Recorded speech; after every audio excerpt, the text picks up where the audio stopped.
Je suis issu d'une famille de 3 enfants.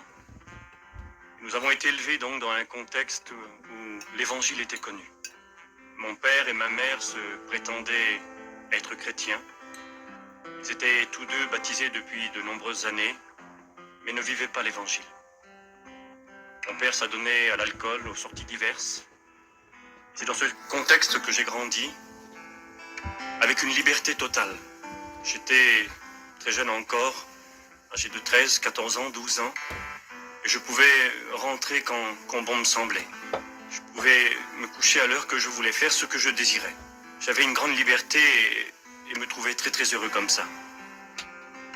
Nos parents nous aimaient et je pense qu'ils pensaient que cette manière de nous élever était une preuve de leur amour. Avec cette liberté qui était la nôtre, eh bien, tout jeune encore, âgé de 13, 14 ans, eh bien, j'ai pu goûter pleinement ce que la vie pouvait m'offrir, avec ses réjouissances, ses divertissements divers. Et puis à l'âge de 13, 14 ans, les premières cigarettes ont commencé, qui ont fait place à de la drogue, à de l'alcool, à des sorties diverses. Et puis ayant cette pleine liberté et aucune contrainte, eh bien, je pensais vraiment être heureux. Et j'ai grandi comme ça jusqu'à l'âge de 17 ans.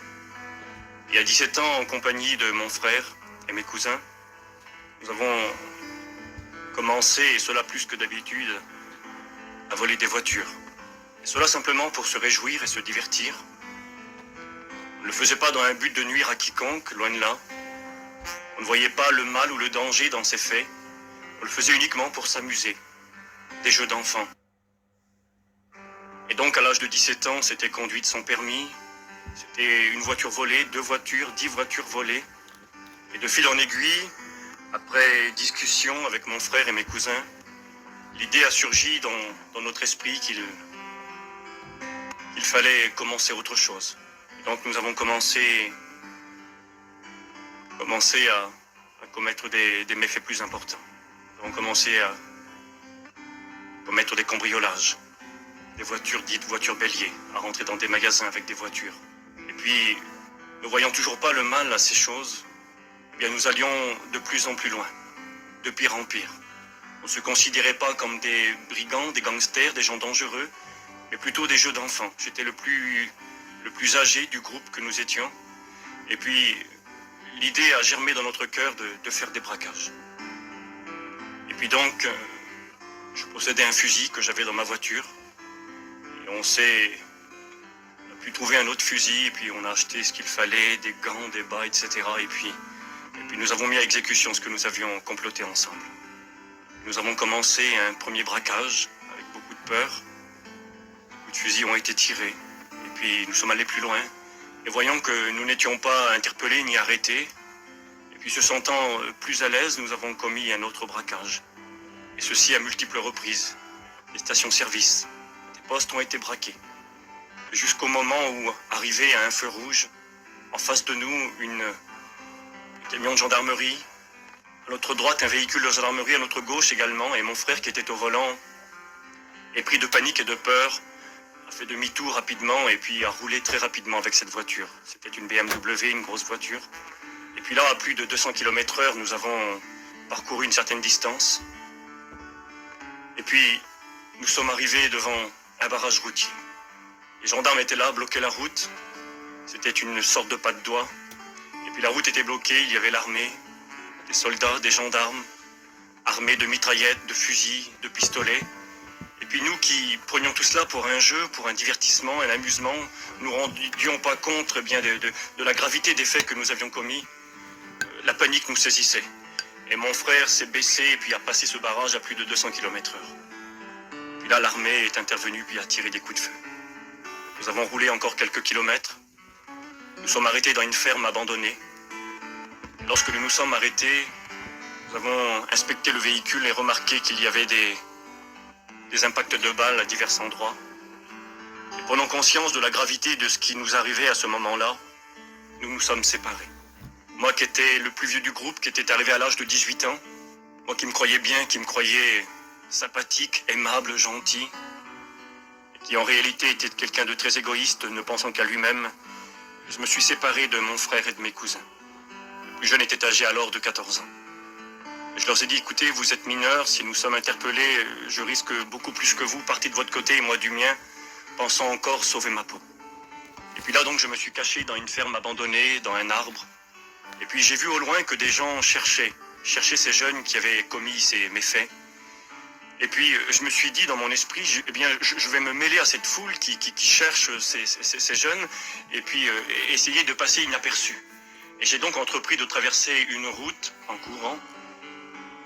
Et de l'autre côté de cette route, il y avait donc une butte de terre qui donnait accès à un champ dans lequel se trouvaient des tournesols.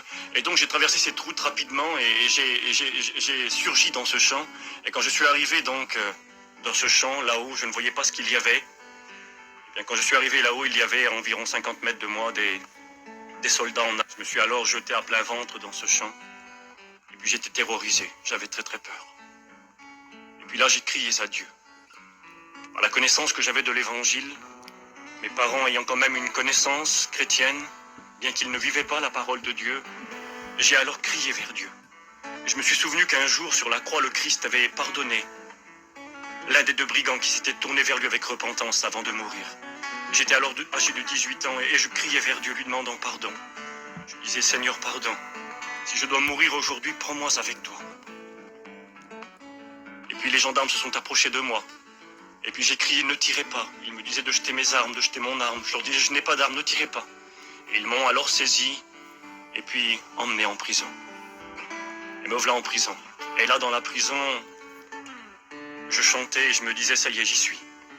Et puis Dieu, bien, j'en avais plus besoin. Dieu, j'avais oublié Dieu. Et puis je reprenais ma vie, je pourrais dire, normale. Avec la drogue, avec la violence qui était mon partage quotidien. Et pendant 1 an, dans cette prison, je ne tenais aucun compte de Dieu. Dieu ne m'intéressait pas.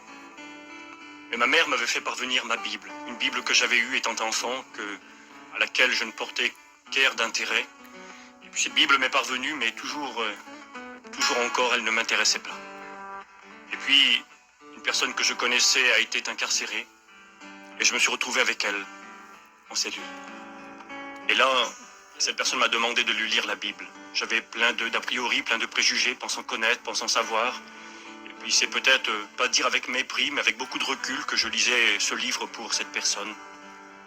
Et au fur et à mesure que je lisais ce livre, jour après jour, une interrogation s'est posée à mon esprit. Est-ce que ce Dieu ne serait pas vraiment vivant? Est-ce que ce Dieu ne pourrait-il pas faire quelque chose pour moi? Puis moi qui ne me sentais pas forcément malheureux, je prenais la vie comme bon semblait, avec beaucoup de philosophie, me disant que demain ça irait mieux. Et puis là j'ai rencontré ce Dieu de la Bible. En lisant ce livre, j'ai invoqué ce Dieu et Dieu m'a montré qui j'étais réellement. Dieu m'a montré mon égoïsme, mon égocentrisme, ma méchanceté, ma dureté, mon indifférence, le mal que j'avais fait à ceux qui m'entouraient. Et moi qui étais un garçon qui ne pleurait quasiment jamais, garçon dur, insensible, je pleurais comme un enfant devant Dieu. Dieu me montrait qui j'étais, ma culpabilité, ma méchanceté. Les remords intenses étaient dans mon cœur. Mais au même moment, je ressentais que Dieu m'aimait. Je ressentais que Dieu me pardonnait et qu'il voulait m'offrir une vie nouvelle, avec de nouvelles perspectives. Et j'étais dans la cellule la plus sale que j'avais fréquentée durant cette année de prison. C'était une cellule dans laquelle un matelas avait pris feu. Elle était toute noire, elle était sale. Et puis quand je suis rentré dans cette cellule, la personne pour qui je lisais la Bible m'a dit, tu sais, cette cellule n'est pas belle, mais elle est bénie par Dieu. Je prenais ces mots pour des stupidités. Et pourtant Dieu m'attendait dans cette cellule.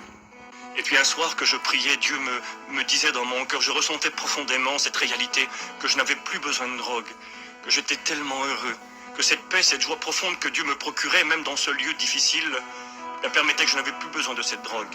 Et je me suis levé, j'ai pris cette drogue, je l'ai jetée dans les toilettes et c'était fini. Je n'avais plus besoin. Quelques jours plus tard, je demandais à Dieu de m'enlever cette cigarette qui me tenait captif. Je fus délivré de la cigarette. Et ma vie était changée. J'ai commencé à prêcher l'évangile dans cette prison, à proclamer le beau message que Dieu pouvait transformer tout le monde. Mon père qui buvait, qui était devenu alcoolique avec le temps, me voyant transformé, ne comprenait pas ce qu'il m'arrivait. Pensait que j'avais perdu la raison. Et puis un jour, rentrant chez nous, le cœur gros, moi et mon frère étant en prison, il a crié vers Dieu également. Et il a dit, si vraiment tu es vivant, Seigneur, toi qui as changé mon fils, fais quelque chose pour moi. Et ce jour-là, au moment de cette prière, mon père fut complètement délivré de l'alcool. C'était fini, plus d'alcool. Il fumait 3 paquets de cigarettes par jour, complètement délivré, terminé. Un homme nouveau, une vie nouvelle. Il était devenu un authentique chrétien. Et puis moi qui risquais entre 8 et 12 ans de prison, selon les dires de mon avocat, j'ai quand même écopé de 7 ans. Et la justice n'estimait pas utile que je reste aussi longtemps incarcéré. Et au bout d'environ 34 mois, je fus libéré. Cela fait maintenant 12 ans que j'ai rencontré Jésus. Je suis aujourd'hui pasteur, responsable d'une église. J'ai un foyer, j'ai 2 enfants, et j'ai une vie comblée. Et je continue à propager cette bonne nouvelle, que Jésus peut et veut transformer tous ceux qui le veulent. Il l'a fait pour moi. Il m'a donné une vie merveilleuse. Je suis un garçon comblé, avec une joie profonde ici-bas, une paix réelle et une espérance d'une vie éternelle avec Dieu.